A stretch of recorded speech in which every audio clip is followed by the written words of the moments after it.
子努力我木马达，别的梦黑你别顾不到，可我路线路的河，世界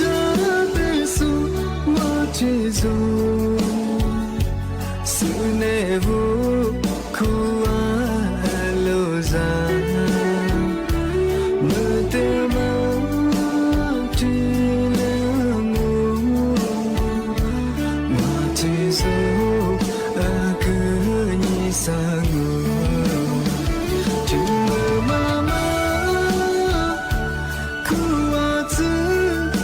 这里来是家的，天天你妈鼓动我妈做，鼓动贝壳的咱们，天门被拉，心里可以被我搂，天女家庭娘的亲。solo chilawe sejate ma chiti no tizo zama nyima savako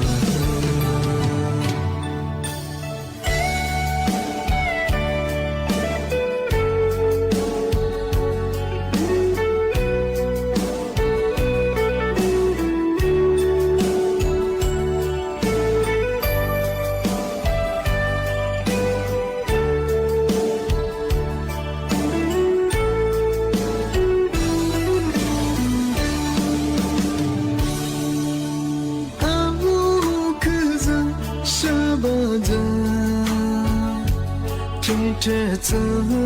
努来我木马达，别的梦给你别顾不到，可路线路的河，世界的树我接受，是内部苦啊路上。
sa to bo ta be le ko ni ni ko be lu be mo ta be le ko ni ni le ko nge ba do ba du lu yi ma zo ni su shi a nya bi ta wa du ba tia lo pi kwa tia mi se li su be mi zo nya pi li su zo li su li su li su e bo zo kwa ta se le pe ko se mi ja je le li su ka mi zo sa pu da le li su shi be ge zo chi tu le zo zo chi te zo ni de le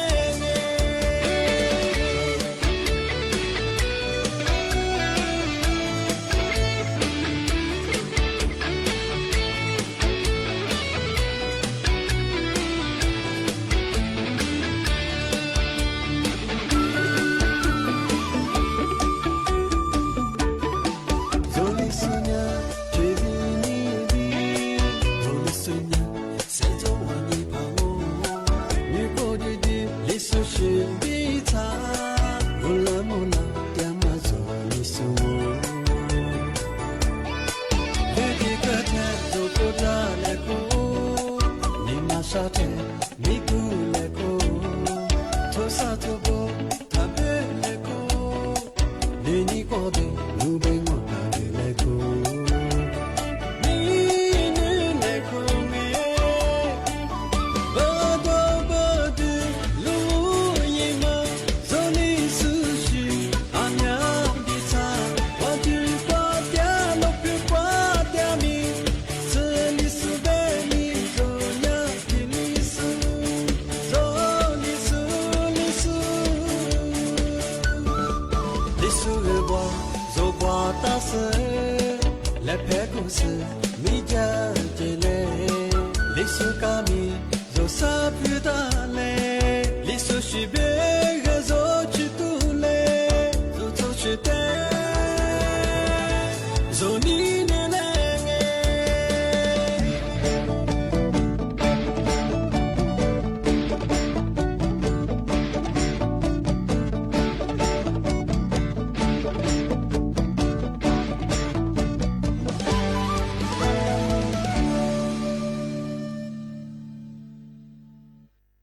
ที่นี่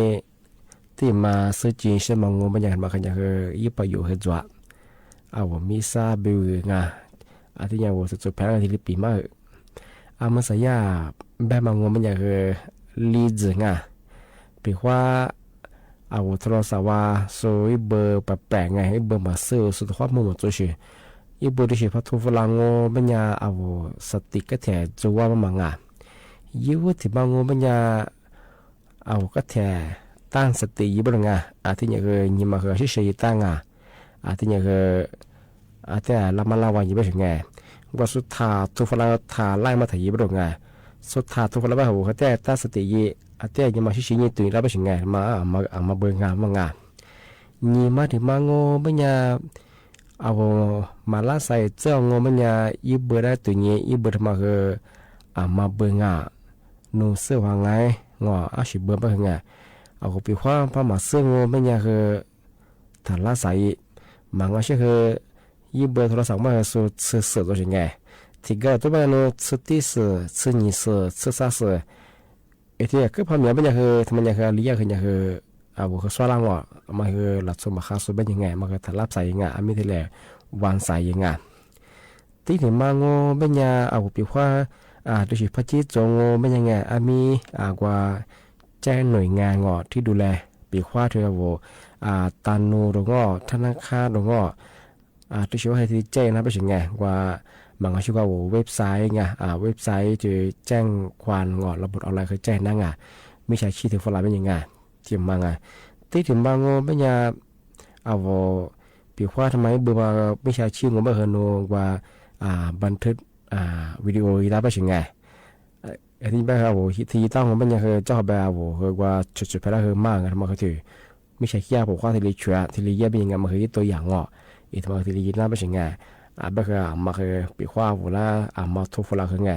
สุดท้ายทุกรัฐล่ำมาถ่ายยี่ไปถึงไงสุดท้ายทุกรัฐมาหัวแต่ตั้งสติเนี่ยคือไงอ๋อมางางอลิชิดช่วงไงเป็นไงที่แต่จานยี่ไปถึงไงจานยี่คือเธอไล่ไปคือไล่ยังงอมาซื้อไปคือมาไล่มาคือข้าบรงไงอะไรแบบว่าวุแต่ก็ว่าคือสุดแล้วก็สุดใช้ทุกสิ่งทำเมื่อถ่ายไล่มาเนี่ยคือทำไมคือเนี่ยเอาสติมันจะถึงไงอะไรแบบคือ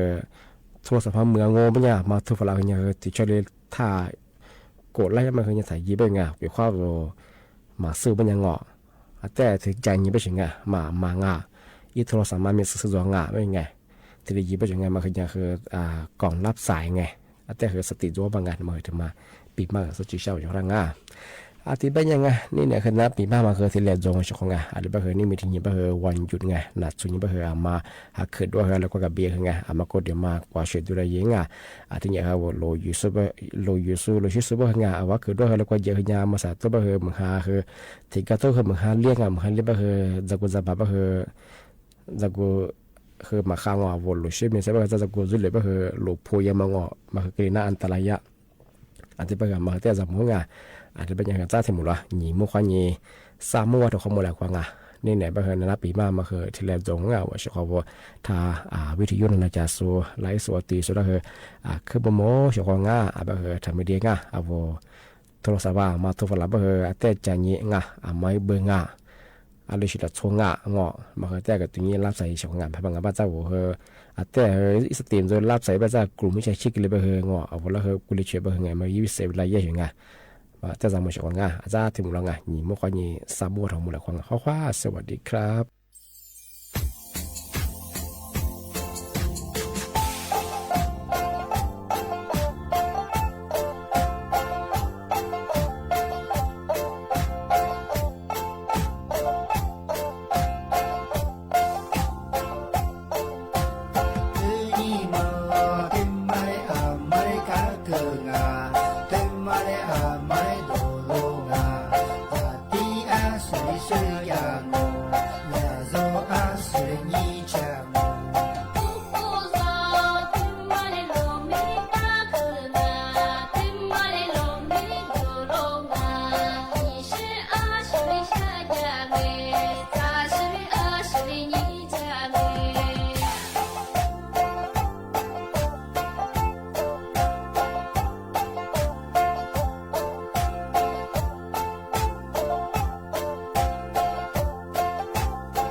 เ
นี่สถานีวิทยุกระจายเสียงแห่งประเทศไทยต่อไปเสนอข่าวซึ่งมีหัวข้อข่าวดังนี้สมเด็จพระนางเจ้าพระบรมราชินีพระราชทานเหรียญรางวัลเหรียญทองซีเกมให้กับทีมนักกีฬาฮอกกี้น้ำแข็งหญิงทีมชาติไทย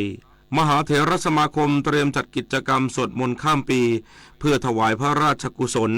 แด่สมเด็จพระนางเจ้าสิริกิติ์พระบรมราชินีนาถพระบรมราชชนนีพันปีหลวง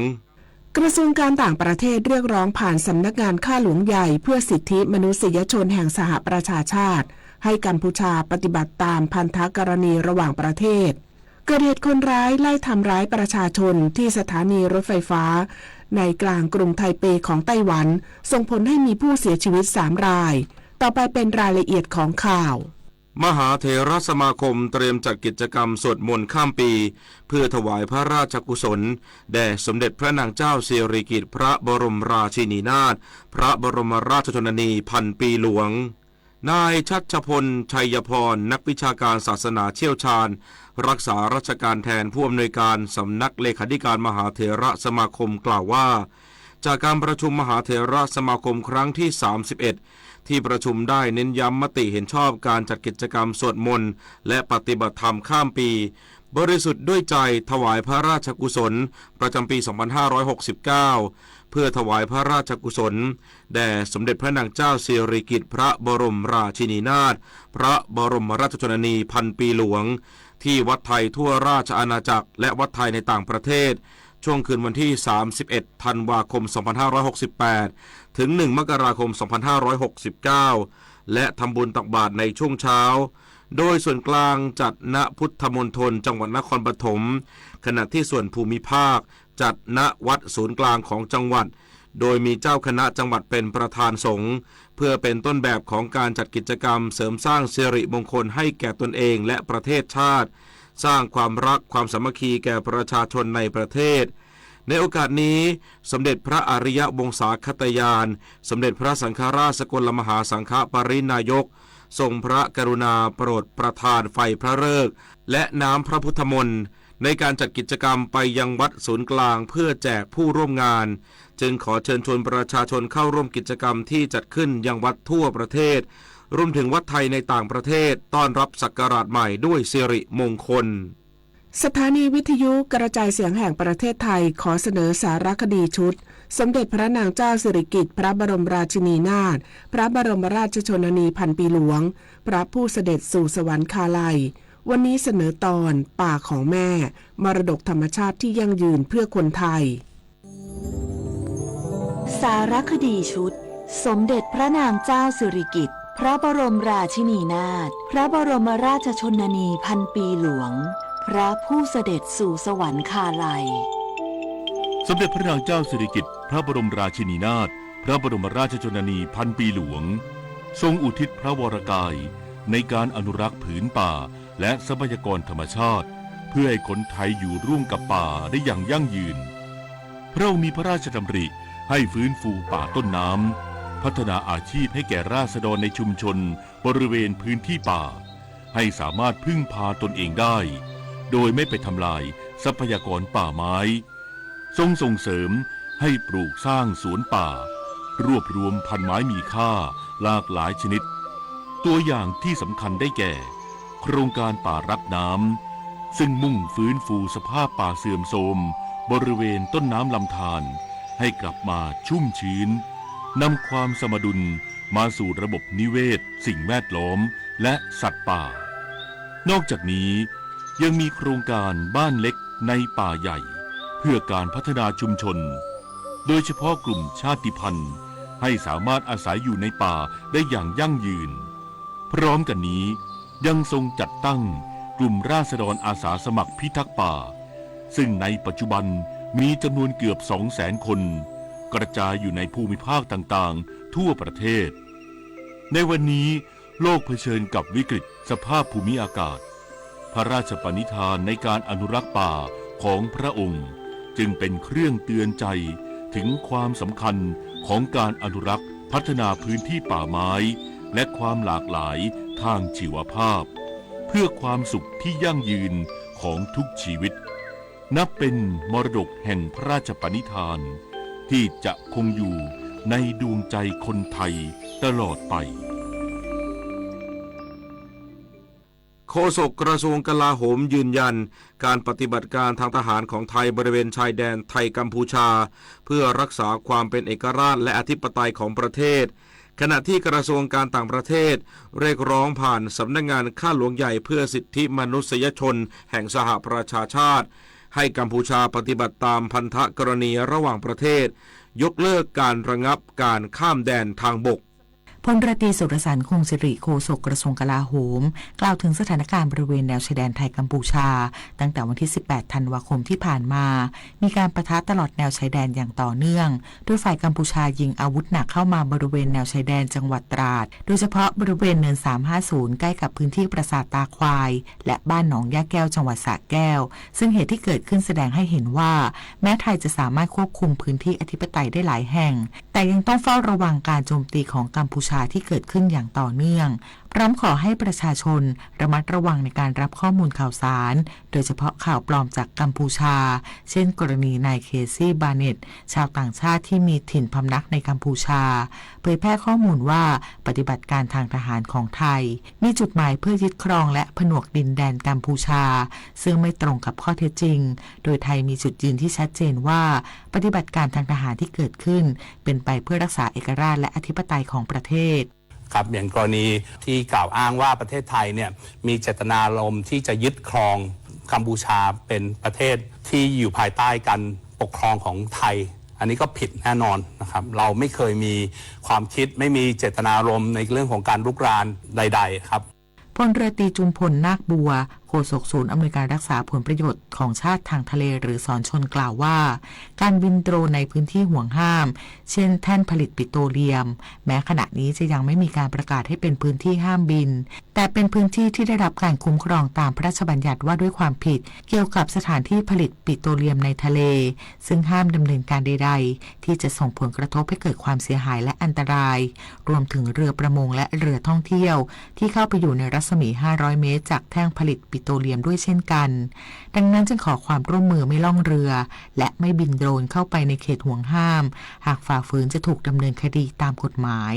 อย่าบินโดรนเข้าไปในเขตห่วงห้ามเหล่านี้เพราะว่าถ้าเกิดความเสียหายเกิดขึ้นแล้วท่านอาจจะถูกดำเนินคดีตามความผิดที่ท่านทำซึ่งอาจจะเกี่ยวข้องไปถึงการก่อวินาศกรรมนะครับซึ่งมีโทษที่รุนแรงทั้งในส่วนของเรือที่นำพาเข้าไปยานพาหนะและผู้ที่นำโดรนเข้าไปด้วย ด้านนายนิกรเดชพลางกูลอธิบดีกรมสารนิเทศและโฆษกกระทรวงการต่างประเทศกล่าวว่านายศรีหศักดิ์พวงเกตแก้วรัฐมนตรีว่าการกระทรวงการต่างประเทศได้มีหนังสืออีกฉบับถึงข้าหลวงใหญ่เพื่อสิทธิมนุษยชนแห่งสหประชาชาติเพื่อแสดงความกังวลเกี่ยวกับกรณีที่กัมพูชาระงับการข้ามแดนทางบกโดยชี้ให้เห็นว่าเข้าข่ายการละเมิดกติการะหว่างประเทศว่าด้วยสิทธิพลเมืองและสิทธิทางการเมืองหรืออนุสัญญาเจนีวาฉบับที่4ว่าด้วยการคุ้มครองบุคคลพลเรือนในช่วงเวลาสงครามรวมถึงพันธกรณีภายใต้อนุสัญญาเวียนนาโดยไทยได้เรียกร้องให้กำชับกัมพูชาปฏิบัติตามพันธกรณีระหว่างประเทศที่เกี่ยวข้องขณะที่สถานเอกอัครราชทูตณกรุงพนมเปญและสถานกงสุลใหญ่เมืองเสียมราชเปิดให้ชาวไทยที่ตกค้างอยู่ในประเทศกัมพูชาลงทะเบียนแสดงความประสงค์เดินทางกลับไทยโดยจนถึงปัจจุบันมีผู้เดินทางกลับไทยและกว่า400คนส่วนคนไทยที่อยู่ในเมืองปอยเปตยังสามารถเดินทางกลับไทยด้วยเที่ยวบินพาณิชย์ได้โดยขอให้ลงทะเบียนระบุหมายเลขโทรศัพท์หรือข้อมูลการติดต่อยืนยันทุกข้อมูลจะถูกเก็บเป็นความลับพนิษฐ์นาฏ ขวัญแสนสุขรายงาน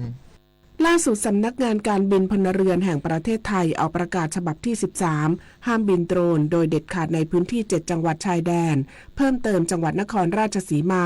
โดยมีผลบังคับใช้ตั้งแต่วันนี้ไปจนกว่าจะมีประกาศเปลี่ยนแปลงเพื่อความมั่นคงและความปลอดภัยการบิน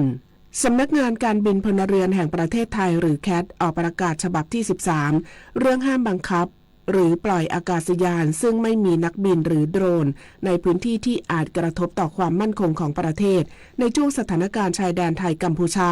มีผลบังคับใช้ตั้งแต่วันนี้จนกว่าจะมีประกาศเปลี่ยนแปลงภายหลังการบังคับใช้ประกาศฉบับก่อนหน้า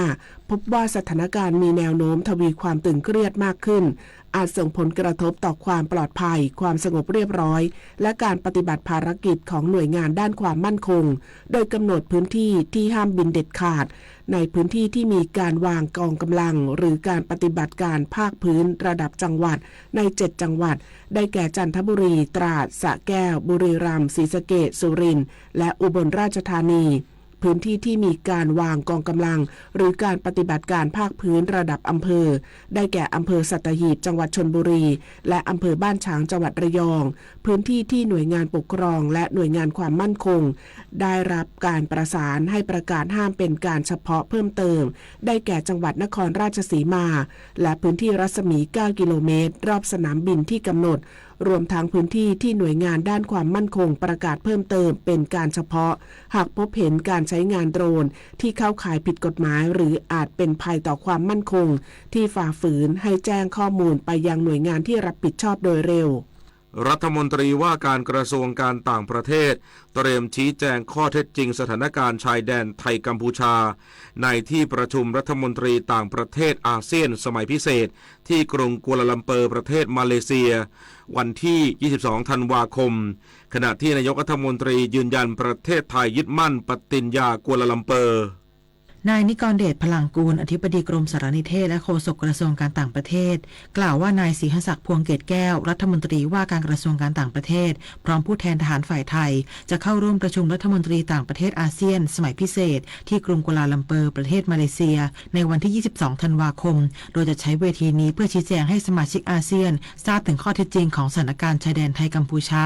พร้อมแจ้งจุดยืนของไทยคือกัมพูชาต้องประกาศหยุดยิงก่อนการหยุดยิงของกัมพูชาต้องเกิดขึ้นจริงและต่อเนื่องและฝ่ายกัมพูชาต้องร่วมมือเก็บกู้ทุ่นระเบิดกับฝ่ายไทยอย่างจริงจังซึ่งปัจจุบันยังไม่มีการบรรลุเงื่อนไขใดๆทั้งนี้ไทยพร้อมเข้าร่วมการประชุมและไม่ได้ปิดกั้นการพูดคุยในกรอบอาเซียนเชื่อมั่นกลไกอาเซียนจะมีบทบาทที่สร้างสรรค์บนพื้นฐานของข้อเท็จจริงหลักการพื้นฐานสำคัญในการเข้าร่วมการประชุมครั้งนี้ของฝ่ายไทยยังไม่เปลี่ยนแปลงนะครับนั่นก็คือการยึดผลประโยชน์ของชาติเป็นสำคัญการปกป้องอธิปไตยและบูรณภาพแห่งดินแดนของไทยการป้องกันความปลอดภัยในชีวิตและทรัพย์สินของพี่น้องประชาชนไทยปรารถนาเห็นสันติภาพนะครับแต่สันติภาพนั้นต้องมาจากความพร้อมกับความปลอดภัยของประชาชนและจะต้องเป็นสันติภาพที่มีความยั่งยืนนะครับนายอนุทินชาญวิรากูลนายกรัฐมนตรีและรัฐมนตรีว่าการกระทรวงมหาดไทยกล่าวว่านายศรีหศักดิ์พวงเกตแก้วรัฐมนตรีว่าการกระทรวงการต่างประเทศรายงานผลการหารือกับนายมาโครูบิโอรัฐมนตรีว่าการต่างประเทศสหรัฐอเมริกาและเตรียมพูดคุยกับทูตพิเศษของสาธารณรัฐประชาชนจีนซึ่งการหารือเป็นไปในทิศทางที่ดีโดยไทยได้ชี้แจงและยืนยันจุดยืนไม่เคยเป็นฝ่ายลุกรานอธิปไตยของประเทศใดโดยหากมีข้อเสนอให้หยุดยิงต้องเรียกร้องไปยังฝ่ายที่เป็นผู้เริ่มต้นการกระทำและสร้างภัยคุกคามก่อนท่านได้โทรศัพท์พูดหารือกับทางรัฐมนตรีต่างประเทศสหรัฐคุณมาโครูบิโอนะครับแล้วก็เห็นว่าได้มีการนัดคุยกับทางทูตพิเศษจีนนะครับทุกอย่างก็ยังเป็นไปในทางที่ดีอยู่เราก็ได้อธิบายเหตุผลของการดำเนินการที่เรากำลังทำอยู่ในปัจจุบันแล้วก็ยังยืนยันว่าเราไม่ได้เป็นฝ่ายรุกรานนายอนุทินกล่าวอีกว่าไทยปฏิบัติตามข้อตกลงร่วมกับกัมพูชาอย่างครบถ้วน4ประการได้แก่การถอนอาวุธการถอนทุ่นระเบิดการปราบปรามขบวนการสแกมเมอร์และการบริหารจัดการพื้นที่ชายแดนบริเวณบ้านหนองจานและบ้านหนองยาแก้วยกเว้นเพียงการถอนอาวุธที่ไม่สามารถดำเนินการได้เนื่องจากยังถูกคุกคามจากฝ่ายตรงข้ามอย่างต่อเนื่องพร้อมยืนยันไทยไม่เคยละเมิดปฏิญญากัวลาลัมเปอร์และฝ่ายที่ละเมิดอย่างกัมพูชาจะเป็นต้องแสดงท่าทีและดำเนินการให้เป็นที่ไว้วางใจต่อประเทศไทยอย่างเป็นรูปธรรมชวิสาปทุมมารายงานแสนอาลัยสมเด็จพระพันปีหลวงไทยทั้งปวงหมองหม่นก่นร่ำให้พระผู้เสด็จสู่ฟ้าสวรรคาลัยแนบดวงใจตามพระบาททุกชาติภพปวงประชาน้อมสำนึกในพระมหากรุณาธิคุณเป็นล้นพ้นอันหาที่สุดมิได้ข้าพระพุทธเจ้าคณะผู้บริหารข้าราชการและเจ้าหน้าที่สถานีวิทยุกระจายเสียงแห่งประเทศไทยกรมประชาสัมพันธ์มาแล้วครับกลับมาแล้ว PM 2.5 ที่มาพร้อมกับการเผาในที่โล่งและควันจากท่อไอเสียซึ่งในช่วงที่อากาศปิดป ปัญหาฝุ่นจะเยอะกว่าปกติ ส่งผลต่อสุขภาพและเป็นภัยเงียบที่ทำให้เกิดอันตรายต่อระบบทางเดินหายใจ แต่คุณหยุด PM 2.5 ได้ โดยงดการเผาในที่โล่งทุกชนิด ดูแลรักษาเครื่องยนต์รถอย่างสม่ำเสมอ และปลูกต้นไม้เพื่อช่วยดูดซับมลพิษ 7:15 นาทีต่อไปรับฟังข่าวต่างประเทศครับสำนักงานดับเพลิงแห่งชาติของไต้หวันรายงานว่าเกิดเหตุคนร้ายบุกโจมตีในสถานีรถไฟใต้ดินแห่งหนึ่งในกรุงไทเปของไต้หวันเมื่อช่วงค่ำวานนี้ตามเวลาท้องถิ่นด้วยการปาระเบิดควันและมีดไล่แทงประชาชนจนส่งผลให้มีผู้เสียชีวิตอย่างน้อย3รายและบาดเจ็บอีก5รายขณะที่นายเจียงว่านอันนายกเทศมนตรีกรุงไทเปยืนยันว่าคนร้ายเป็นชายวัย27ปีซึ่งพบว่าเสียชีวิตแล้วจากการกระโดดตึกฆ่าตัวตายเพื่อหลบหนีการจับกุมนอกจากนี้ยังพบว่าเป็นผู้ต้องหาตามหมายจับในข้อหาหลบหนีการเกณฑ์ทหารด้านประธานาธิบดีไล่ชิงเต๋อของไต้หวันระบุว่ารัฐบาลไต้หวันจะดำเนินการชี้แจงรายละเอียดของคดีนี้โดยเร็วที่สุดและจะไม่มีการผ่อนปรนใดๆโดยให้คำมั่นว่าจะทำทุกวิถีทางเพื่อรับประกันความปลอดภัยของพลเรือนพร้อมยกระดับการรักษาความปลอดภัยทั่วทั้งเกาะไต้หวันสำนักข่าวต่างประเทศรายงานโดยอ้างแถลงการของประธานาธิบดีโวโลดิเมียร์เซเลนสกี้ผู้นำยูเครนที่แสดงความขอบคุณสมาชิกสหภาพยุโรปที่ผ่านงบประมาณกองทุนกู้ยืมแก่ยูเครนมูลค่า 90,000 ล้านยูโรครอบคลุมระยะเวลา2ปีซึ่งถือเป็นการสนับสนุนการเสริมสร้างความแข็งแกร่งของยูเครนอย่างแท้จริงแม้ว่าจะไม่สามารถบรรลุข้อตกลงที่จะนำทรัพย์สินที่ถูกอายัดไว้ของธนาคารกลางรัสเซียในยุโรปมาใช้ช่วยเหลือยูเครนได้ก็ตามทั้งนี้การตัดสินใจอนุมัติงบประมาณกองทุนดังกล่าวมีความสำคัญอย่างยิ่งสำหรับยูเครนเนื่องจากยูเครนอาจไม่มีงบประมาณเหลือแล้วในช่วงไตรมาสที่2ของปีหน้าและคาดว่าอาจเป็นฝ่ายพ่ายแพ้ในสงครามรัสเซียยูเครนนอกจากนี้ความช่วยเหลือทางการเงินในครั้งนี้จะช่วยยับยั้งรัสเซียไม่ให้รุกคืบเข้าไปในหลายประเทศของยุโรปสำนักข่าวรอยเตอร์รายงานโดยอ้างการเปิดเผยของนายมาโครูบิโอรัฐมนตรีต่างประเทศสหรัฐเมื่อวานนี้ที่ระบุว่าสหรัฐไม่มีความกังวลกับสถานการณ์ความตึงเครียดกับรัสเซียหลังทางการรัสเซียออกแถลงขอไปครับหลังทางการรัสเซียออกมาแสดงความกังวลเกี่ยวกับการตัดสินใจของสหรัฐที่เกี่ยวข้องกับเวเนซุเอลาซึ่งอาจส่งผลกระทบต่อการขนส่งทางทะเลระหว่างประเทศและหวังว่ารัฐบาลสหรัฐภายใต้การนำของประธานาธิบดีโดนัลด์ทรัมป์จะไม่ตัดสินใจผิดพลาดร้ายแรงในประเด็นดังกล่าวด้านนายอีวานกิลรัฐมนตรีต่างประเทศของเวเนซุเอลาออกมาวิพากษ์วิจารณ์แถลงการของนายรูบิโอที่พยายามผลักดันสหรัฐให้เข้ามาแทรกแซงทางการเมืองของเวเนซุเอลาเพื่อล้มล้างการปกครองของประธานาธิบดีนิโคลัสมาดูโรรวมทั้งการโจมตีทางทะเลและข่าวปลอมทั้งหมดของสหรัฐมีเป้าหมายเพื่อปล้นชิงน้ำมันและทรัพยากรของเวเนซุเอลาต่อไปรับฟังข่าวกีฬาค่ะการแข่งขันฮอกกี้น้ำแข็งซีเกมที่ Thailand International Ice Hockey Arena ทีมฮอกกี้น้ำแข็งไทยเข้าชิงทั้งทีมชายและทีมหญิงโดยทีมหญิงไทยพบกับฟิลิปปินส์ซึ่งเกมดังกล่าวสมเด็จพระนางเจ้าพระบรมราชินีที่ทรงคว้าเหรียญทองกีฬาเรือใบซีเกมไปเมื่อวันที่ 18 ธันวาคมที่ผ่านมาเสด็จทอดพระเนตรการแข่งขันกีฬาฮอกกี้น้ำแข็งด้วยสำหรับผลการแข่งขันรอบชิงชนะเลิศทีมฮอกกี้น้ำแข็งสาวไทยเอาชนะฟิลิปปินส์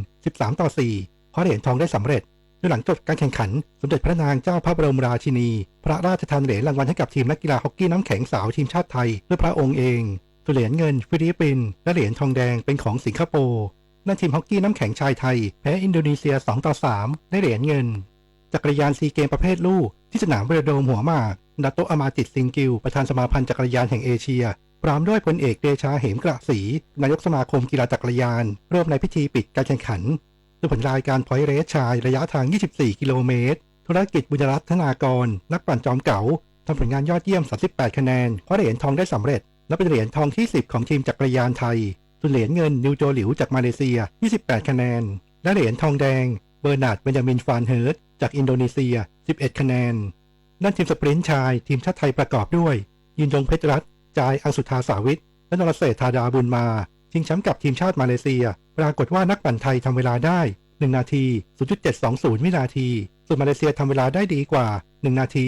0.50 วินาทีจะชนะไปแค่เสียเสี้ยววินาทีคว้าเหรียญทองไปครองส่วนทีมชาติไทยได้เหรียญเงิน รุปเหรียญรางวัลกีฬาจักรยานทั้ง4ประเภททีมชาติไทยเป็นเจ้าเหรียญทองซีเกมคว้าไป10เหรียญทอง7เหรียญเงิน3เหรียญทองแดง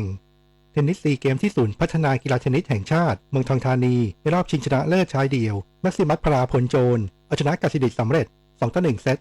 6-1 2-6 และ 6-2แม็กซิมัสคว้าเหรียญทองที่2ของตัวเองต่อจากประเภทชายคู่ส่วนกสิดิษฐ์ได้เหรียญเงิน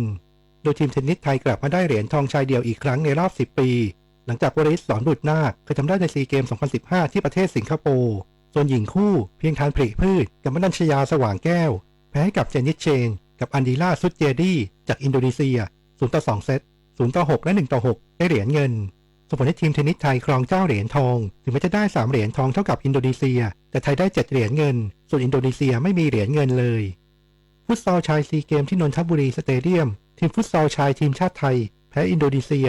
1-6มี9แต้มเท่ากันแต่ Head to Head อินโดนีเซียดีกว่าคว้าแชมป์ไปครองส่วนไทยได้แค่เหรียญเงินและเป็นครั้งแรกที่ทีมฟุตซอลไทยไม่ได้เหรียญทองซีเกมนับตั้งแต่ปี 2007 สรุปเหรียญรางวัลซีเกมทัพนักกีฬาไทยครองเจ้าเหรียญทองแน่นอนแล้วหลังทำได้ถึง232เหรียญทองมากที่สุดในประวัติศาสตร์ของไทยนอกจากนี้ยังได้อีก152เหรียญเงิน106เหรียญทองแดงตามมาด้วยอันดับ2อินโดนีเซีย90เหรียญทองและอันดับ3เวียดนาม86เหรียญทองพิจิตร กาญจนกุลรายงานต่อไปรับฟังพยากรณ์อากาศค่ะพยากรณ์อากาศ24ชั่วโมงข้างหน้าภาคเหนือและภาคตะวันออกเฉียงเหนือมีอากาศเย็นถึงหนาวส่วนภาคกลางรวมทั้งกรุงเทพมหานครและปริมณฑลและภาคตะวันออกมีอากาศเย็นในตอนเช้าเนื่องจากมีลมตะวันตกเฉียงเหนือในระดับบนพัดปกคลุมประเทศไทยตอนบนประกอบกับบริเวณความกดอากาศสูงปกคลุมประเทศไทยตอนบนขอให้ประชาชนในบริเวณดังกล่าวดูแลรักษาสุขภาพเนื่องจากสภาพอากาศที่หนาวเย็นสำหรับภาคใต้มีฝนน้อยเนื่องจากมรสุมตะวันออกเฉียงเหนือที่พัดปกคลุมอ่าวไทยและภาคใต้มีกำลังอ่อนลงอ่าวไทยตอนล่างมีคลื่นสูง 1-2 เมตรบริเวณที่มีฝนฟ้าคะนองคลื่นสูงมากกว่า2เมตรขอให้ประชาชนบริเวณภาคใต้ตอนล่างระวังอันตรายจากฝนฟ้าคะนองส่วนชาวเรือบริเวณอ่าวไทยตอนล่างและทะเลอันดามันเดินเรือด้วยความระมัดระวังและหลีกเลี่ยงการเดินเรือในบริเวณที่มีฝนฟ้าคะนองฝุ่นละอองในระยะนี้ประเทศไทยตอนบนมีการสะสมของฝุ่นละอองหมอกควันอยู่ในเกณฑ์ปานกลางเนื่องจากมีการระบายอากาศอยู่ในเกณฑ์ปานกลางพยากรณ์อากาศตั้งแต่เช้าวันนี้จนถึงเช้าวันพรุ่งนี้ภาคเหนืออากาศเย็นถึงหนาวกับมีหมอกในตอนเช้าอุณหภูมิต่ำสุด 15-18 องศาเซลเซียสอุณหภูมิสูงสุด 28-34 องศาเซลเซียสบริเวณยอดดอยอากาศหนาวถึงหนาวจัดกับมีน้ำค้างแข็งบางพื้นที่อุณหภูมิต่ำสุด 4-12 องศาเซลเซียสภาคตะวันออกเฉียงเหนืออากาศเย็นถึงหนาวกับมีหมอกบางในตอนเช้าอุณหภูมิต่ำสุด 14-19 องศาเซลเซียสอุณหภูมิสูงสุด 30-33 องศาเซลเซียสบริเวณยอดภูอากาศเย็นถึงหนาวอุณหภูมิต่ำสุด 10-15 องศาเซลเซียสภาคกลางอากาศเย็นกับมีหมอกบางในตอนเช้าอุณหภูมิต่ำสุด 17-20 องศาเซลเซียสอุณหภูมิสูงสุด 31-34 องศาเซลเซียสภาคตะวันออกอากาศเย็นในตอนเช้าอุณหภูมิต่ำสุด 18-22 องศาเซลเซียสอุณหภูมิสูงสุด 33-34 องศาเซลเซียสลมตะวันออกเฉียงเหนือความเร็ว 15-30 กิโลเมตรต่อชั่วโมงทะเลมีคลื่นสูงประมาณ1เมตรภาคใต้ฝั่งตะวันออกมีฝนฟ้าคะนอง10%ของพื้นที่ส่วนมากบริเวณจังหวัดปัตตานียะลาและนราธิวาสอุณหภูมิต่ำสุด 18-23 องศาเซลเซียสอุณหภูมิสูงสุด 30-33 องศาเซลเซียสตั้งแต่จังหวัดสุราษฎร์ธานีขึ้นมาลมตะวันออกเฉียงเหนือความเร็ว 15-30 กิโลเมตรต่อชั่วโมงทะเลมีคลื่นสูงประมาณ1เมตรตั้งแต่จังหวัดนครศรีธรรมราชลงไปลมตะวันออกเฉียงเหนือความเร็ว 15-35 กิโลเมตรต่อชั่วโมงทะเลมีคลื่นสูง 1-2 เมตรบริเวณที่มีฝนฟ้าคะนองคลื่นสูงมากกว่า2เมตรภาคใต้ฝั่งตะวันตกมีฝนเล็กน้อยบางแห่งอุณหภูมิต่ำสุด 22-24 องศาเซลเซียสอุณหภูมิสูงสุด 32-35 องศาเซลเซียสลมตะวันออกเฉียงเหนือความเร็ว 15-35 กิโลเมตรต่อชั่วโมงทะเลมีคลื่นสูงประมาณ1เมตรห่างฝั่งคลื่นสูง 1-2 เมตร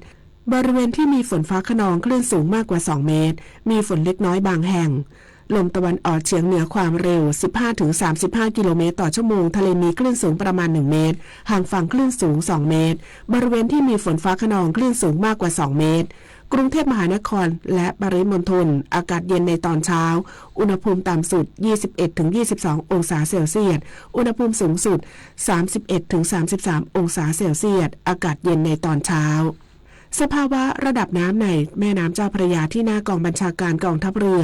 คำนวณโดยกรมอุทกศาสตร์กองทัพเรือวันนี้น้ำขึ้นเต็มที่เวลา 9:27 นาทีสูงกว่าระดับทะเลปานกลาง 1 เมตร 66 เซนติเมตรน้ำลงเต็มที่เวลา 1:58 นาทีต่ำกว่าระดับทะเลปานกลาง 9 เซนติเมตรวันนี้ที่ประภาคารกาญจนาภิเษกแหลมพรหมเทพจังหวัดภูเก็ตดวงอาทิตย์ตกเวลา 18:15 นาทีกรุงเทพมหานครดวงอาทิตย์ตกเวลา 17:55 นาที1 นาทีกับกปท.ถ้านั่งขับรถจะส่งผลต่อความสามารถในการควบคุมรถด้วยท่าที่ปลอดภัยผู้ขับขี่ควรปรับระยะห่างเบาะรองนั่งโดยรถเกียร์ธรรมดานั่งในท่าที่เท้าเหยียบแป้นคลัตช์ได้จนสุดโดยไม่เขย่งจากนั้นให้เลื่อนเบาะเข้ามาให้เข่างอเล็กน้อยส่วนรถเกียร์อัตโนมัติให้เหยียบคันเร่งจนสุดโดยไม่ต้องเขย่งแล้วเลื่อนเบาะเข้ามาเหมือนกับรถเกียร์ธรรมดาหลังพิงพนักเบาะให้มั่นคงเพื่อลดแรงกระแทกต่อกล้ามเนื้อหลังปรับระดับคอพวงมาลัยให้เห็นมาตรวัดและไฟเตือนบนหน้าปัดมือจับพวงมาลัยตรงส่วนบนสุดและงอแขนเล็กน้อยเพื่อช่วยให้มีระยะหมุนพวงมาลัยได้คล่องกว่าการเหยียดแขนตรงซึ่งการหมุนพวงมาลัยต้องให้น้ำหนักเท่ากันทั้งมือขวาและมือซ้ายจะทำให้หมุนพวงมาลัยไม่กระตุกส่วนการเหยียบเบรกหรือคลัตช์ให้ส้นเท้าลอยจากพื้นรถถ้าส้นเท้าแตะพื้นรถแรงจะลงที่พื้นรถมากกว่าที่คันเบรกซึ่งจะเป็นอุปสรรคต่อการเบรกรถค่ะด้วยความปรารถนาดีจากกรมประชาสัมพันธ์และกองทุนเพื่อความปลอดภัยในการใช้รถใช้ถนนกรมการขนส่งทางบกกระทรวงคมนาคมรู้รักภาษาไทยโดยความร่วมมือของสำนักงานราชบัณฑิตยสภาและกรมประชาสัมพันธ์วันนี้เสนอคำว่าแซะคำว่าแซะเขียนสระแอซอโซ่สระอะมีความหมายว่าเอาเครื่องมือแบนๆเช่นตะหลิวหรือเสียมแทงเบาๆโดยรอบหรือแงะแล้วช้อนขึ้นให้หลุดล่อนออกจากที่เดิมคำว่าแซะยังอาจใช้ในความหมายที่เป็นนามธรรมคือผู้สะกิดหรือขุดคุยข้อบกพร่องของผู้อื่นเช่นคุยกันอยู่ดีๆเธอไปแซะเรื่องความล้มเหลวของเขาทำไมคำว่าแซะอีกความหมายหนึ่งหมายถึงทำซ้ำๆไม่ยอมเลิกเช่นนักการเมืองคนนี้มักเผลอพูดความลับออกมาเมื่อถูกนักข่าวแซะไม่หยุดหรือหมายถึงทำซ้ำๆเพื่อกระตุ้นเช่นเขาเป็นคนเฉยมากฉันต้องคอยแซะให้เขาอ่านหนังสืออยู่เรื่อยผู้มีคำถามการใช้ภาษาไทยสอบถามได้ที่ www.orst.go.th สาระนานากับสารานุกรมไทยวันนี้เสนอตอนการเก็บเกี่ยวข้าวชาวนาในภาคเหนือภาคตะวันออกเฉียงเหนือและภาคกลางจะใช้เคี่ยวสำหรับเกี่ยวข้าวซึ่งเกี่ยวได้ทีละหลายรวงส่วนชาวนาในภาคใต้จะใช้แกระเกี่ยวข้าวซึ่งเกี่ยวได้ทีละรวงเคี่ยวมี2ชนิดได้แก่เคี่ยวนาสวนและเคี่ยวนาเมืองเคี่ยวนาสวนเป็นเคี่ยววงกว้างใช้สำหรับเกี่ยวข้าวนาสวนที่ปลูกแบบปักดำส่วนเคี่ยวนาเมืองเป็นเคี่ยววงแคบมีด้ามยาวกว่าเคี่ยวนาสวนเคี่ยวนาเมืองใช้เกี่ยวข้าวนาเมืองที่ปลูกแบบหว่านข้าวที่เกี่ยวมาแล้วจะถูกรวมมัดด้วยตอสังหรือตอกไม้ไผ่เป็นกำๆเรียกว่าเรียงติดตามเพิ่มเติมและฟังย้อนหลังได้ที่ Facebook, YouTube, Line และ Instagram @ สารานุกรมไทยและ www.saranukromthai.or.th สำหรับช่วงที่ 2ติดตามรับฟังการสัมภาษณ์นายนเรศ ธรรมรงทิพยคุณรัฐมนตรีช่วยว่าการกระทรวงเกษตรและสหกรณ์เกี่ยวกับกระทรวงเกษตรและสหกรณ์ขับเคลื่อนมาตรการและโครงการฮักบ้านเฮาหยุดเผากันเนื้อรณรงค์ลดการเผาแก้ปัญหาฝุ่น PM 2.5 ชาติบ้านเมืองจะมีความเจริญมั่นคงได้ก็ด้วยนานาสถาบันอันเป็นหลักของประเทศตลอดจนชาวไทยทุกหมู่เหล่ามีความสำนึกตระหนักในประโยชน์ของประเทศชาติแล้วพร้อมใจกันสร้างสรรค์ประโยชน์นั้นให้บังเกิดงอกงามพระบรมราโชวาทพระบาทสมเด็จพระเจ้าอยู่หัวคณิษฐาลือสัตย์บรรณาธิการข่าวอรัญญาชมชื่นและพฤทธิ์แก้วพิบูลอ่านยังยิงยาวปากกระเป๋ายิ่งฉุบโหขี้โกง อ่ะไหนบอกว่าจะออกค้อน บทเรียนเรื่องความซื่อสัตย์บางครั้งเริ่มจากเกมเล็กๆแค่1 เกมแต่การไม่โกงในวันนี้อาจกลายเป็นรากฐานของคนดีในวันหน้าเด็กไทยทุกคนไม่ยอมต่อการเอาเปรียบสังคมไทยในอนาคตจะเต็มไปด้วยคนรุ่นใหม่ที่ยึดถือความถูกต้องโปร่งใสและกล้าปกป้องความจริงเริ่มต้นความซื่อสัตย์จากเรื่องเด็กๆเด็กไทยไม่โกงใครและไม่ให้ใครโกงPrincess Cup Thailand 2025 กลับมาสร้างความประทับใจอีกครั้งภายใต้พระปณิธานในสมเด็จพระเจ้าลูกเธอเจ้าฟ้าสิริวัณวรีนารีรัตนราชกัญญาเพื่อยกระดับกีฬาขี่ม้าไทยสู่มาตรฐานสากลพิเศษสำหรับคนรักสุนัขและนิทรรศการสุดประณีตเพลินกับคิดโซนอิ่มอร่อยจากฟู้ดทรัค 22-28 ธันวาคมนี้ณสนามขี่ม้ากองพลทหารม้าที่ 2 รักษาพระองค์สนามเป้ากรุงเทพกลับมารับฟังข่าวช่วงที่2ครับท่านผู้ฟังครับปัญหาฝุ่น PM 2.5 จากภาคการเกษตรเป็นหนึ่งในประเด็นสำคัญที่ส่งผลกระทบต่อสุขภาพประชาชนและสิ่งแวดล้อมกระทรวงเกษตรและสหกรณ์จึงได้ขับเคลื่อนมาตรการและโครงการต่างๆเพื่อป้องกันและแก้ไขปัญหาอย่างเป็นรูปธรรมติดตามรายละเอียดเรื่องนี้จากนายนเรศ ธรรมรงค์ทิพยคุณรัฐมนตรีช่วยว่าการกระทรวงเกษตรและสหกรณ์สัมภาษณ์โดยพนิษฐ์นาถขวัญแสนสุขครับสวัสดีค่ะท่านรัฐมนตรีคะ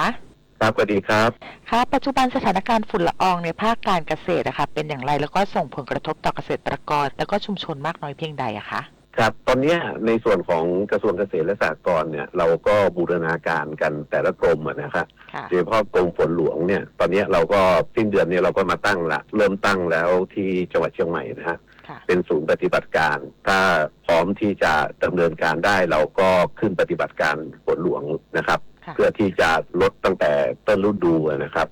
ในส่วนของกรมพัฒนาที่ดินนะครับก็เราก็ได้มีการที่จะแจ้งให้หมอดินอาสาเนี่ยจะเป็นผู้คอยแจ้งเหตุนะครับในส่วนพื้นที่สปก.เราก็ได้มีการรณรงค์พื้นที่สปก.ที่เราดูแลทั้งหมดอยู่ประมาณ40 ล้านไร่ทั่วประเทศเนี่ยเราก็ได้มีการบูรณาการกันทุกหน่วยงานนะครับในการรณรงค์เรื่องโครงการต่างๆนะครับโดยสปก.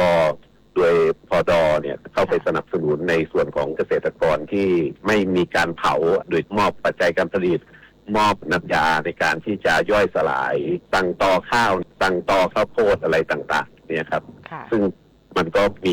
อยู่หลายโครงการที่เราดำเนินการในส่วนตรงนี้เพื่อที่จะลดการเผาในพื้นที่เกษตรครับค่ะทราบมาว่าทางกระทรวงเกษตรเนี่ยได้มีการดำเนินโครงการรณรงค์หยุดเผาในเขตปฏิรูปที่ดินนะคะฮักบ้านเฮาหยุดเผากันเนื้อค่ะตรงนี้มีวัตถุประสงค์หลักแล้วก็กิจกรรมสำคัญอะไรบ้างอะคะจุดประสงค์หลักก็คือเรารณรงค์เนี่ยนะครับโดยเฉพาะในพื้นที่สปก.เนี่ยที่จะไม่ดำเนินการเผานะครับโดยเราประสานก็คือบูรณาการกับกรมพัฒนาที่ดินนะครับในการเข้าไปสนับสนุนเกษตรกรเพื่อไม่ให้มีการเผานะครับโดยมอบปัจจัยการผลิตมอบสารในการย่อยสลายต่างๆให้เป็นปัจจัยช่วยพี่น้องเกษตรกรในการลดต้นทุนและลดการเผาค่ะที่ผ่านมาเนี่ยค่ะได้รับความร่วมมือจากเกษตรกรมากน้อยเพียงใดอะคะได้รับความร่วมมือดีฮะในส่วนของพี่น้องเกษตรกรเนี่ยนะครับฉะนั้นเนี่ยโครงการตรงเนี้ยเราเริ่มมาหลายปีแล้วนะครับก็ตอนนี้คิดว่าในส่วนของพื้นที่การเกษตรเนี่ยการเผาก็น้อยลงมากค่ะเบื้องต้นเห็นว่ามีมาตรการบริหารจัดการป้องกันแก้ปัญหาฝุ่นในภาคการเกษตรฉบับที่2อะค่ะรายละเอียดตรงนี้เป็นอย่างไรอะคะรายละเอียดตรงนี้ก็คือในการดำเนินการเราก็บูรณาการกันในหลายส่วนนะครับโดยเฉพาะอย่างยิ่งในกรมหลักๆนะครับในส่วนของสปก.ในส่วนของกรมส่งเสริมนะครับในส่วนของกรมพัฒนาที่ดินเนี่ยนะครับใช้คำว่าบูรณาการโครงการของแต่ละกรมเนี่ยร่วมกันครับก็คือร่วมกันทั้งหมดเลยนะคะเห็นว่ามีมาตรการบริหารจัดการการป้องกันและแก้ไขปัญหาฝุ่นว่าด้วยเกษตรกรที่มีประวัติการเผาอะค่ะตั้งแต่1 เมษายน 2569 ถึง 31 มีนาคม 2571 จะหมดสิทธิ์เข้าร่วมโครงการสนับสนุนจากภาครัฐทุกรายการอย่างนี้ค่ะตรงนั้นก็เป็นมาตรการที่ทางกรมเขาออกมานะครับแต่จริงๆแล้วเนี่ยในส่วนของพื้นที่เช่นจังหวัดที่มีความเสี่ยงในเรื่องของการเผาแล้วฝุ่นละออง PM 2.5 เนี่ยมันก็มีมาตรการในส่วนของทางจังหวัดประกาศอยู่แล้วนะครับตรงนี้เราก็อาจจะต้องยึดตรงนี้ด้วยในการที่จะเป็นตัวหลักในแต่ละจังหวัดนี่ฮะอย่างเชียงใหม่นี่ก็พอถึงเวลาก็ห้ามเผานะฮะก็เป็นคำสั่งของผู้ว่าราชการที่ออกโดยผู้ว่าราชการจังหวัดครับ แล้วก็นอกจากนี้ยังทราบว่ามีการจัดตั้งศูนย์รณรงค์หยุดการเผาในเขตปฏิรูปที่ดินนะคะศูนย์นี้มีบทบาทแล้วก็กลไกดำเนินการอย่างไรอะคะศูนย์นี้ก็มีบทบาทในการที่ส่วนหนึ่งก็คือในการที่เราจะแจ้งว่าพื้นที่ตรงไหนที่มีฮอตสปอตมีการเผาบ้างนะฮะในส่วนตรงนี้ก็เหมือนเป็นหน่วยที่เฝ้าระวังเหตุนะครับว่ามีการเผาในพื้นที่ใดบ้างตรงนี้เราก็ได้รับความร่วมมือในส่วนของหมอดินอาสาขึ้นกับสังกัดกับกรมพัฒนาที่ดินนะครับในส่วนของการที่พี่น้องเกษตรกรได้เก็บเกี่ยวแล้วเนี่ยเราก็มอบสารในการย่อยสลายที่จะทำเป็นปุ๋ยก็คือคุณไม่ต้องเผาแล้วพี่น้องเกษตรกรก็ไม่ต้องเผานะครับศูนย์ตรงนี้ก็จะคอยบูรณาการหน่วยงานที่เกี่ยวข้องทั้งหมดแล้วในส่วนของในการให้การประชาสัมพันธ์นะครับบางพื้นที่ก็อาจจะมีวัสดุเหลือใช้ทางด้านการเกษตรเนี่ยเราก็มันสนับสนุนเขาในการทำปุ๋ยอินทรีย์ต่อไปอะไรอย่างเงี้ยครับค่ะแล้วเรื่องนี้ท่านรัฐมนตรีว่าการกระทรวงเกษตรและสหกรณ์ได้มีการเน้นย้ำอย่างไรบ้างอะคะเน้นย้ำครับโดยเฉพาะอย่างยิ่งเนี่ยกรมฝนหลวงเนี่ยทุกครั้งเราจะเริ่มตั้งในช่วงต้นปีนะฮะแต่ตอนนี้เราเริ่มตั้งศูนย์ปฏิบัติการแล้วนะครับในการที่จะชิงขึ้นไปทำฝนเพื่อที่จะลดฝุ่นละอองลดพื้นที่ที่เสี่ยงต่อการเผาไหม้ฮะโดยเฉพาะอย่างยิ่งพื้นที่ป่านะครับถ้าสมมติว่ามันมีความชื้นจากการทำฝนเทียมเนี่ยมันก็จะช่วยในเรื่องของไฟป่าได้นะครับในส่วนของพื้นที่เกษตรเนี่ยเราก็รณรงค์ตามที่ผมได้เรียนไปสักครู่นะครับว่าเราก็มีการรณรงค์ให้พี่น้องเกษตรกรเนี่ยไม่มีการเผานะครับเราเข้าไปส่งเสริมในการที่จะทำหลังการเกษตรนะครับให้เกิดการย่อยสลายในส่วนของวัสดุเหลือใช้ทางด้านการเกษตรเราก็แนะนำและส่งเสริมในการที่จะให้สารในการที่จะทำปุ๋ยอินทรีย์ต่อไปครับแล้วในเรื่องของการปรับเปลี่ยนการปลูกพืชตรงนี้อะค่ะเรามีการเน้นย้ำด้วยหรือเปล่าอะคะตรงนี้ก็เป็นนโยบายในส่วนหนึ่งที่เราต้องการที่จะปรับเปลี่ยนพื้นที่ไม่เหมาะสมกับการทำเกษตรที่ไม่เหมาะสมเนี่ยฮะเราก็มีโครงการอยู่แล้วนะครับในการที่จะปรับเปลี่ยนพืชนะครับอย่างตอนนี้กรมส่งเสริมก็ได้เตรียมพื้นที่ในการที่จะปรับเปลี่ยนในการปลูกข้าวนาปังเนี่ยอยู่ประมาณ 500,000 ไร่ในการที่จะปรับเปลี่ยนไปปลูกพืชอย่างอื่นครับค่ะอยากให้ท่านเน้นย้ำอะไรถึงเกษตรกรหรือว่าประชาชนเพื่อที่จะร่วมมือกันป้องกันและแก้ปัญหาฝุ่น PM 2.5 ค่ะก็คงต้องฝากพี่น้องประชาชนแล้วก็พี่น้องเกษตรกรนะครับว่าช่วงนี้คงต้องช่วยกันในการร่วมมือในการหยุดการเผาในช่วงนี้นะครับซึ่งจะก่อให้เกิดหมอกควันไฟป่าแล้วก็ PM 2.5 ก็คงต้องขอความร่วมมือทุกภาคส่วนนะครับในการที่จะร่วมมือกันนะครับในส่วนของกระทรวงเกษตรก็มีโครงการอะไรหลายๆอย่างในการที่จะสนับสนุนพี่น้องเกษตรกรนะครับให้หยุดการเผาให้ลดการเผาในช่วงนี้ครับค่ะถ้าหากประชาชนพบเห็นการเผาสามารถแจ้งผ่านทางช่องทางใดได้บ้างอะคะในส่วนของพื้นที่เกษตรเนี่ยก็แจ้งในส่วนของเกษตรตำบลเกษตรอำเภอได้นะครับในส่วนของกรมฝนหลวงก็มีศูนย์ที่มอนิเตอร์ในส่วนของกรมฝนหลวงด้วยนะครับในส่วนของกระทรวงทรัพย์เขาก็มีในส่วนของสำนักงานไฟป่าแล้วก็จังหวัดเนี่ยว่าเดี๋ยวจะได้มีการตั้งศูนย์ในการที่จะบูรณาการเพื่อเฝ้าระวังในเรื่องของการเผาครับวันนี้นะคะก็ต้องขอบพระคุณรัฐมนตรีช่วยว่าการกระทรวงเกษตรและสหกรณ์ที่มาให้ข้อมูลกับเราในวันนี้นะคะขอบพระคุณแล้วก็สวัสดีค่ะครับสวัสดีครับออกไปสัมผัสธรรมชาติป่าสวยน้ำใสไร้มลพิษเตรียมพร้อมกับการเดินทางที่สุขสนุกและใส่ใจสิ่งแวดล้อมคุณทำได้ง่ายๆเพียงพกถุงขยะทิ้งให้ถูกที่แยกขยะก่อนทิ้งเที่ยวสนุกรักสิ่งแวดล้อมแล้วคุณจะพบว่าการเดินทางไม่ได้มีแค่ความสุขแต่ยังเป็นส่วนหนึ่งในการรักโลกของเราอย่างยั่งยืนมาร่วมกันดูแลแหล่งท่องเที่ยวให้สะอาดสวยงามน่าประทับใจกันนะคะท่านผู้ฟังคะช่างภาพหญิงชาวจังหวัดสตูลใช้เลนส์กล้องบันทึกภาพแห่งความทรงจำถ่ายทอดเรื่องราวผ่านพิพิธภัณฑ์ห้องถ่ายภาพรูปของพ่อเพื่อให้คนรุ่นหลังได้ศึกษาและเป็นแหล่งเรียนรู้ทางประวัติศาสตร์ติดตามจากรายงานพิเศษนี้ค่ะการบอกเล่าเรื่องราวในอดีตให้คนรุ่นหลังได้มองเห็นเป็นเชิงประจักษ์หนึ่งในนั้นคือการถ่ายภาพนางนินจงโกยาวาทินช่างภาพหญิงชาวสตูลปัจจุบันอายุ 80 ปีเริ่มถ่ายภาพตั้งแต่ปี 2503 ทั้งภาพบุคคลในร้านภาพติดบัตรภาพครอบครัวภาพพิธีการต่างๆตลอดระยะเวลาที่ผ่านมาได้รับความไว้วางใจจากทางราชการเป็นผู้บันทึกภาพในเหตุการณ์สำคัญบันทึกภาพการรับเสด็จพระบาทสมเด็จพระบรมชน กาธิเบศรมหาภูมิพลอดุลยเดชมหาราชบรมนาถบพิตรสมเด็จพระนางเจ้าสิริกิติ์พระบรมราชินีนาถพระบรมราชชนนีพันปีหลวงสมเด็จพระกนิษฐาธิราชเจ้ากรมสมเด็จพระเทพรัตนราชสุดาสยามบรมราชกุมารีและสมเด็จเจ้าฟ้ากรมพระศรีสว่างควัตรวรคัตติยราชนารีซึ่งได้เสด็จพระราชดำเนินครั้งแรกเมื่อวันที่ 20 มีนาคม 2502 ครั้งที่ 2 เมื่อวันที่ 9 กันยายน 2518 ครั้งที่ 3 เมื่อวันที่ 22 กันยายน 2519 ครั้งที่ 4 เมื่อวันที่ 20 กันยายน 2522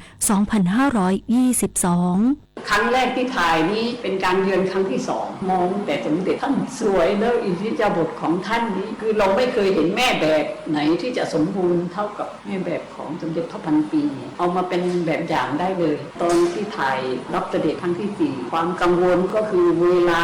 จำกัดมากแต่ก็ได้ถ่ายทุกๆพระองค์ที่ทรงเจิมช่อฟ้ารูปสุดท้ายสมเด็จกับในหลวงเป็น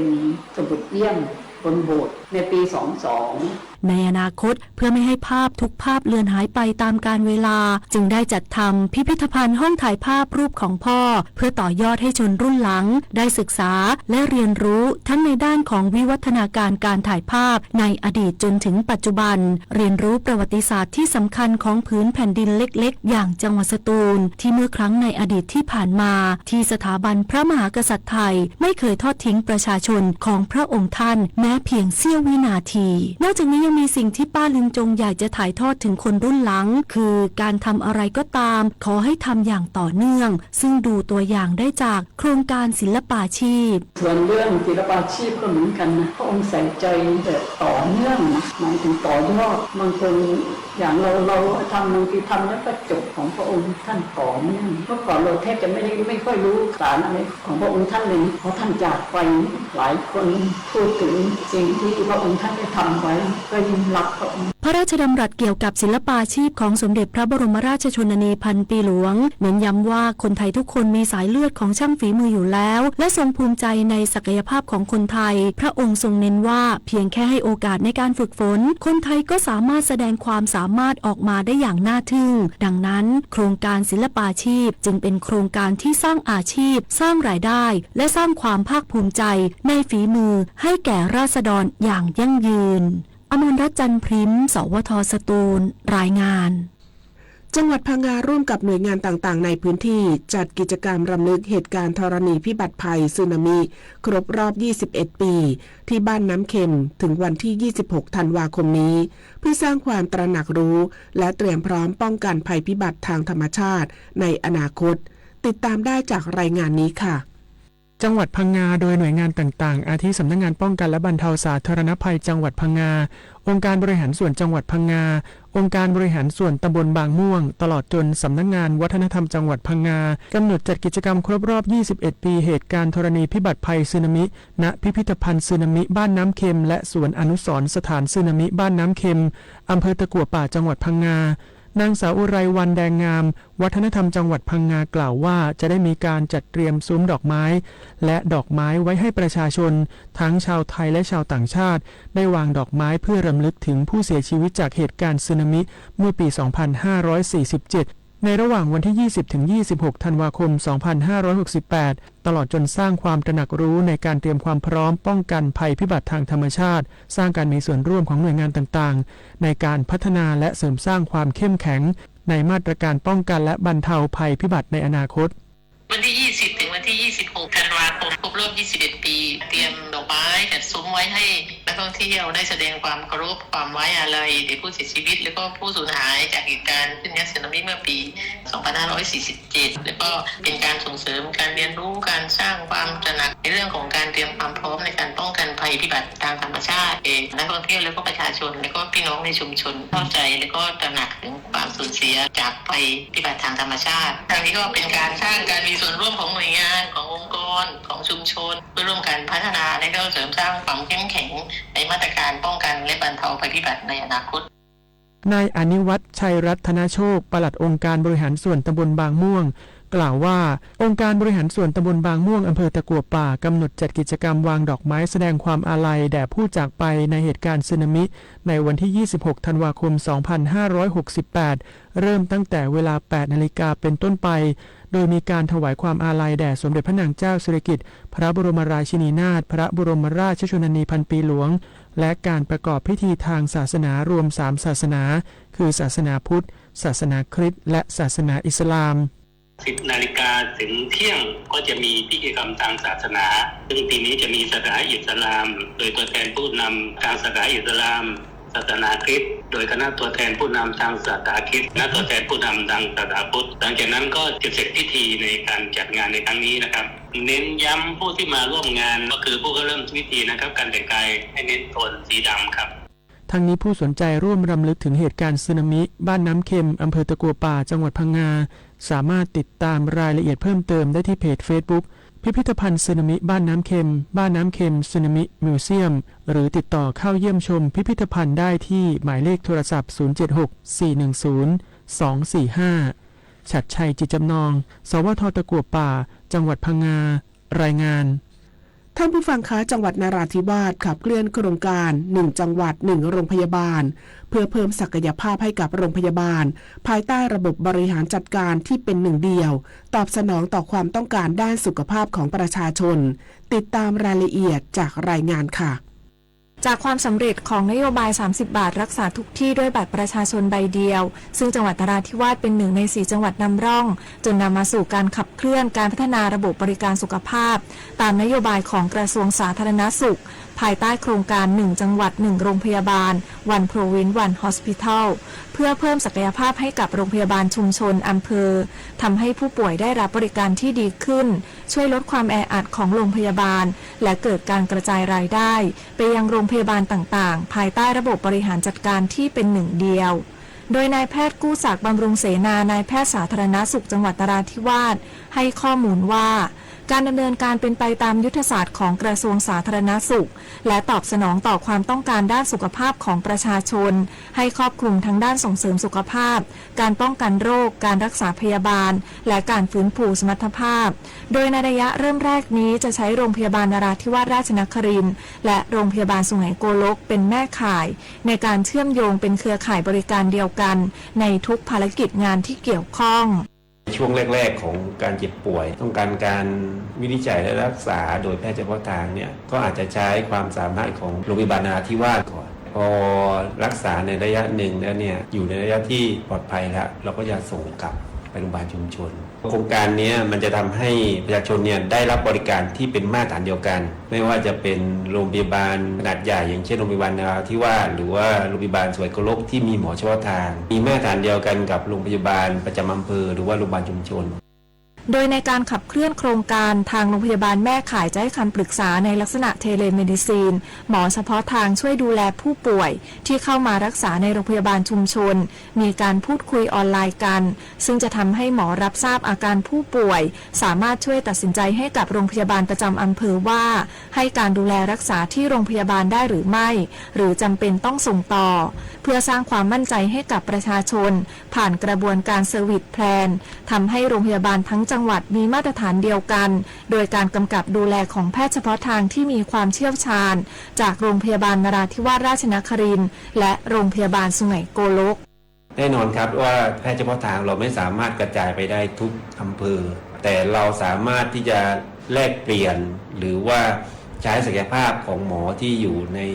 โรงพยาบาลนราธิวาสหรือว่าสุไหงโกลกเนี่ยดูแลทั้ง13อำเภอได้เป็นมาตรฐานเดียวกันท่านสามารถที่จะขอใช้บริการเขาเรียกว่าเทเลเมดในกรณีที่บางท่านเนี่ยไม่สะดวกที่จะมาโรงพยาบาลนะครับหรือแม้กระทั่งเป็นผู้ป่วยติดบ้านติดเตียงมันก็จะมีระบบเขาเรียกว่าเทเลเมดก็คือให้การรักษาผ่านระบบออนไลน์เป็นการให้การรักษาเบื้องต้น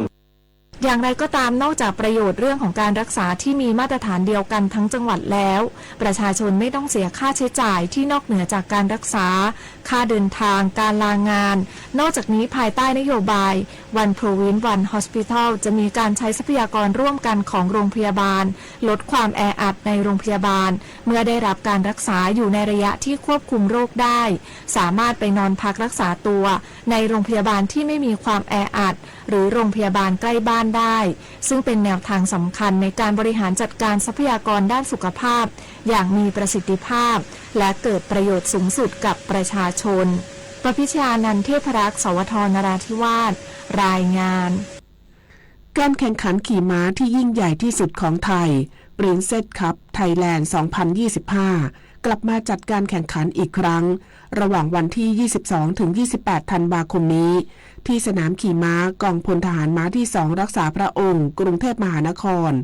โดยปีนี้มีกิจกรรมหลากหลายติดตามจากรายงานค่ะกีฬาขี่ม้าเป็นกีฬาที่ถูกบรรจุในโอลิมปิกเกมมาตั้งแต่ปี 1900 ซึ่งที่ผ่านมามีนักกีฬาขี่ม้าของไทยได้ไปร่วมการแข่งขันกีฬาโอลิมปิกเกมมาแล้วหลายครั้งจึงชี้ให้เห็นว่ากีฬาขี่ม้านักกีฬาของไทยสามารถก้าวไปสู่ความเป็นเลิศสร้างชื่อเสียงให้กับประเทศได้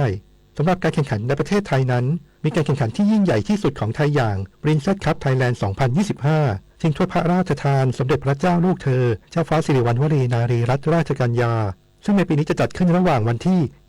22-28 ธันวาคมณสนามขี่ม้ากองพลทหารม้าที่ 2 รักษาพระองค์สนามเป้ากรุงเทพมหานคร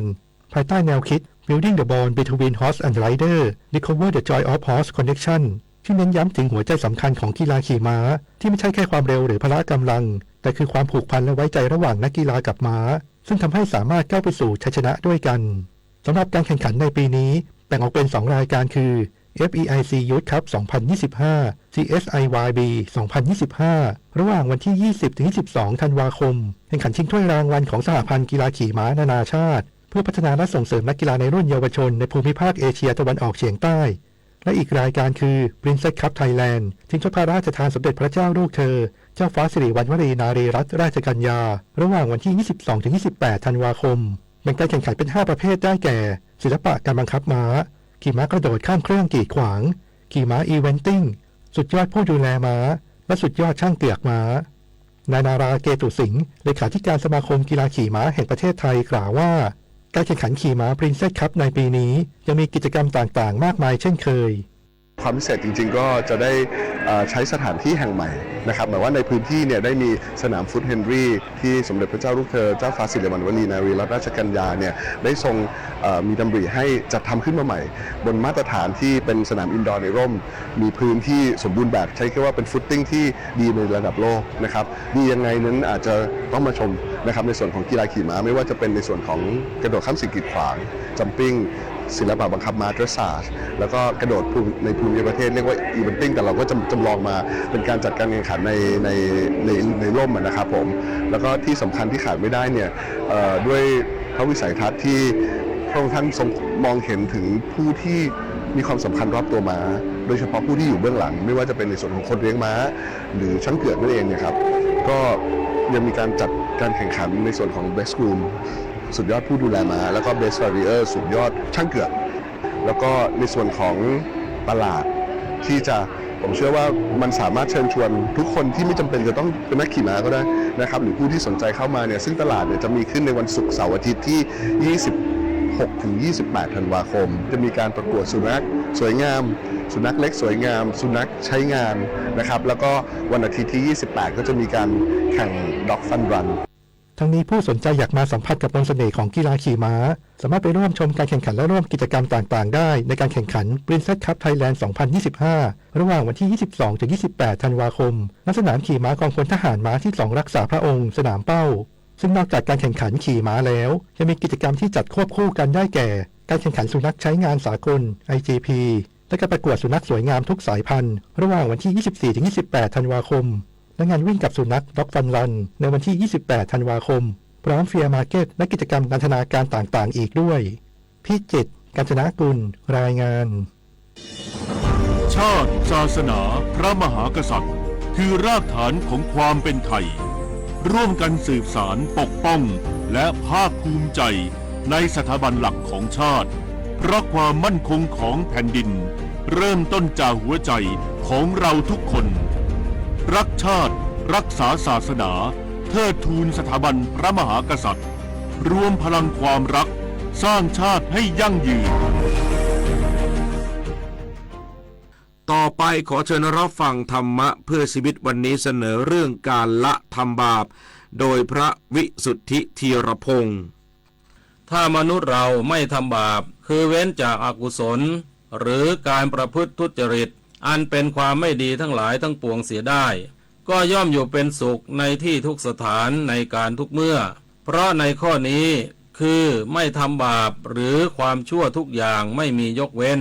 คือเว้นไม่ทำกายทุจริต3ประการอันได้แก่ 1. ฆ่าสัตว์ 2. ถือเอาสิ่งที่เจ้าของไม่ได้ให้ด้วยอาการแห่งความเป็นขโมย 3. ประพฤติผิดในกามวจีทุจริต 4. อันได้แก่ 1. พูดปดคือพูดคำที่เป็นเท็จ 2. พูดคำหยาบคายหรือคำที่เสียดแทงทำให้ผู้อื่นเจ็บช้ำน้ำใจ 3. พูดส่อเสียดคือคำพูดที่พูดเพื่อให้คนทะเลาะเบาะแว้งกันหรือแตกสามัคคีกัน 4. พูดเพ้อเจ้อคือคำพูดที่ไม่มีสาระไม่เป็นอัตไม่เป็นธรรมมโนทุจริต3อย่างได้แก่ 1. ความโลภก็คือการอยากได้ของเขาของผู้อื่น 2. พยาบาทก็คือความคิดปองร้ายคนอื่นเขา 3. มิจฉาทิฏฐิเห็นผิดจากครองธรรมบาปความชั่วทั้ง3ทางคือสิ่งที่ไม่ควรทำและเป็นสิ่งที่ควรเว้น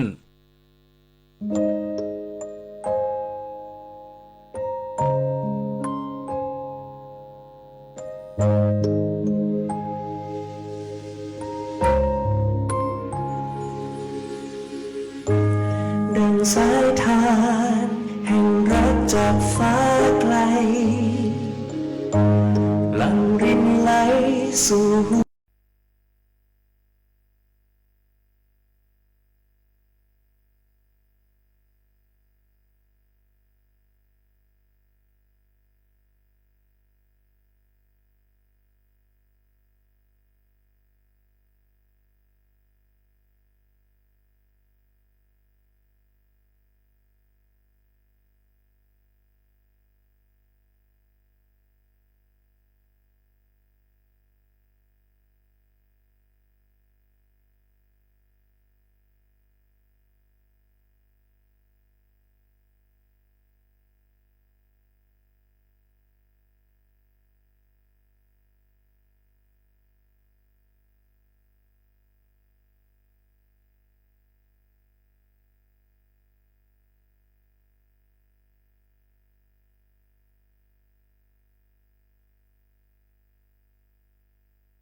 เวลา 8 นาฬิกาเป็